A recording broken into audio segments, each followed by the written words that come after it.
Hello बच्चों, welcome to my YouTube channel. और आज हम करने वाले हैं कक्षा 9 की विज्ञान विषय का कार्यपत्रक संख्या 47 यानी कि 47, जो आपको मिलेगा 21 अक्टूबर को। ठीक है, इसके अंदर हम उत्तक के बारे में पढ़ रहे हैं। टिश्यूज़ का जो हमारा चैप्टर है वो चल रहा है। और आज हम जो डिस्कस करने वाले हैं, जो हम बात करने वाले हैं, पढ़ने और समझने वाले हैं, वो है एपिडर्मिस के बारे में। ठीक है, सो ज्ञान पूछता है।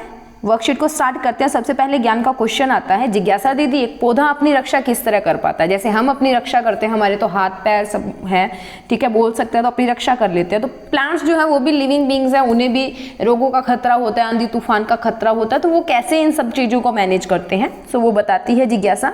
ज्ञान इस कार्य को करने के लिए पौधों में संरक्षी उत्तक होते हैं। संरक्षी मतलब जो उनको बचाते हैं, जो पौधे को पूरी सतह को ढके रहते हैं, मतलब जो बाहर वाला सारा हिस्सा उसके अंदर संरक्षी उत्तक होते हैं।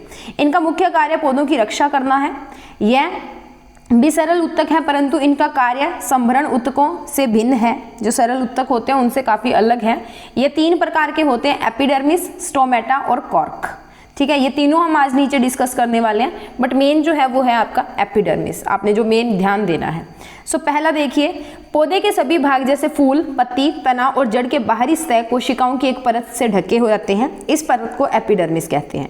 यानी कि ये देखो, यहाँ पे क्या है कि ये जो है वो एक लेयर से पौधे के सभी भाग जैसे फूल, पत्ती, तना और जड़ बाहरी की जो बाहरी सतह होती है वो एक तरह की कोशिकाओं से ढकी हुई रहती है। जैसे आपको ये यहाँ पे दिख रही है, ये यहाँ पे ये, ठीक है, तो इनको क्या कहा जाता है? एपिडर्मिस कहा जाता है। एपिडर्मिस की जो कोशिकाएं होती है वो चपटी होती है, चपटियाँ जो है वो होती हैं, ऐसे पूरी गोल नहीं होती, चपटी होती है। ठीक है, यह पौधे के बाहरी भागों पर जल प्रतिरोधी परत बनाती है ताकि अंदर ना जा सके, जिसे क्यूटिकल कहते हैं या क्यूटाइल जिसको हम बोलते हैं, क्यूटिकल कहते हैं।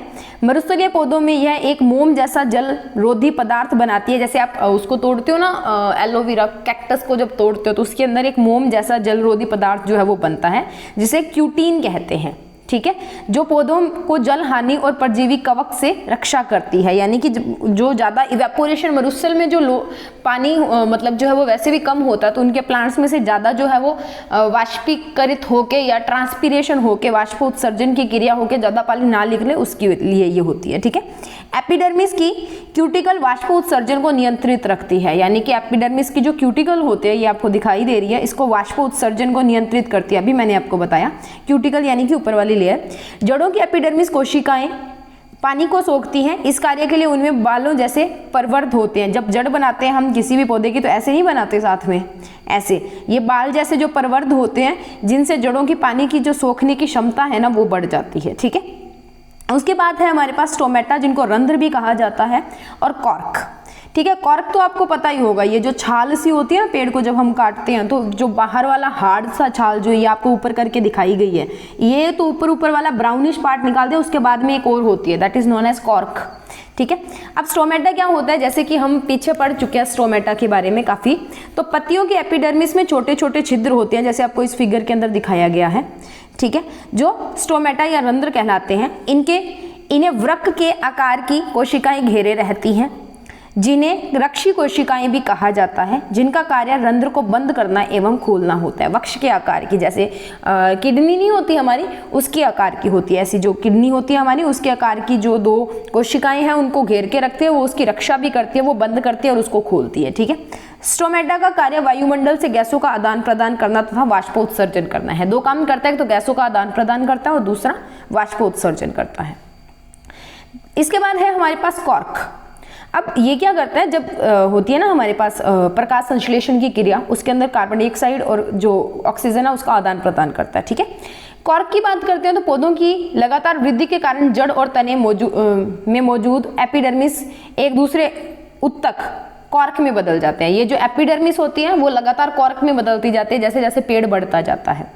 पौधों पर बहुत सी पतली वाली छाल का निर्माण करती है, उसके बाद में पतली सी छाल बना लेती है एक, ये जो आपको दिख रही है।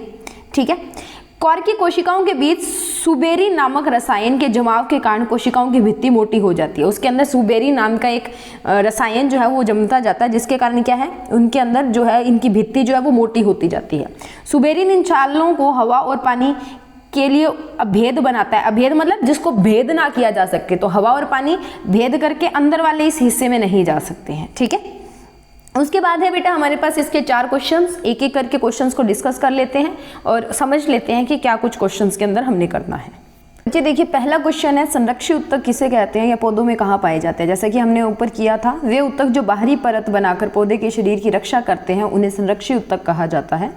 संरक्षी उत्तक आमतौर पर पौधे के शरीर के सबसे बाहरी परत में मौजूद होते हैं, जैसे कि पत्तियों में, तना यानी कि तने में, और जड़ें और पौधे के शरीर को सुरक्षा प्रदान करते हैं। ठीक है, उसके बाद में प्रश्न नंबर 2 है, एपिडर्मिस के कार्य बताइए। तो बाह्य त्वचा या एपिडर्मिस का प्रमुख कार्य पौधे की शुष्कन तथा संक्रमण से रक्षा करना है। वास्तव में इसको बाह्य त्वचा भी कहा जाता है, एपिडर्मिस को बाहर वाली जो होती है त्वचा की उपत्वचा पौधे के सतह से वाष्पन द्वारा जल हानि को कम करने में सहायता करने के साथ साथ रोगाणु जनकों यानी कि जो रोग के जनक होते हैं उनको प्रवेश करने में रोकने में भी सहायता करते हैं। बेटा ये जो बाहरी त्वचा है ना, इसी को एपिडर्मिस कहा जाता है, कंफ्यूज मत होना। ठीक है, उसके बाद में है, स्टोमेटा पौधों में कहाँ स्थित होता है, इनके कोई 2 कार्य लिखिए। एक पौधे का रंध्र, यह एक पौधे का रंध्र जिसको छिद्र कहते हैं। ठीक है, एक पौधे का रंध्र यह एक छिद्र है जो पत्तियों और तनों के अन्य अंगों के एपिडर्मिस में पाया जाता है। ठीक है, कार्य क्या है, गैसों का आदान प्रदान की सुविधा प्रदान करता है, जल वाष्प के रूप में वाष्प उत्सर्जन और अतिरिक्त पानी को हटाने में भी मदद करता है। उसके बाद में चौथा क्वेश्चन है, कॉर्क के सख्त होने के का क्या कारण है और इसका पौधों को क्या लाभ मिलता है। कॉर्टेक्स में द्वितीयक जो होती है, दूसरी मतलब विभोजतक की एक पट्टी उपस्थित होती है। यह पट्टी कॉर्क नामक कोशिकाओं की परत बनाती है जिसे पेड़ की छाल बनती है। यह कोशिकाएं मृत होती है जिनके कारण जो छाल है वो अधिक कठोर होती है। ठीक है, कॉर्क के ऊपर सुबेरिन की परत होती है जिसके कारण छाल से होकर हवा या पानी प्रवेश नहीं हो पाता है, जिससे पेड़ को अधिक सुरक्षा जो है वो मिलती है। तो लाभ क्या होता है, हवा और पानी जो है वो प्रवेश नहीं कर पाता और पेड़ को जो है वो हवा और पानी के साथ होने वाली बीमारियां जो है वो नहीं लगती हैं और ज़्यादा सुरक्षा मिलती है। ठीक है, तो ये थे हमारे आज के 4 क्वेश्चन, जिनमें से तीसरा चौथा क्वेश्चन आपको आपकी स्क्रीन पे दिख रहा है। उसके बाद मैं आपको दिखा देती हूँ पहले और दूसरे क्वेश्चन का आंसर। ये है हमारे पास फर्स्ट और सेकंड क्वेश्चंस का आंसर्स आपकी स्क्रीन के ऊपर। अगर वीडियो अच्छा लगा तो प्लीज़ लाइक कीजिए, शेयर कीजिए और ऐसे ही वीडियोज़ और देखने के लिए बने रहिए हमारे साथ। चैनल को सब्सक्राइब कीजिए।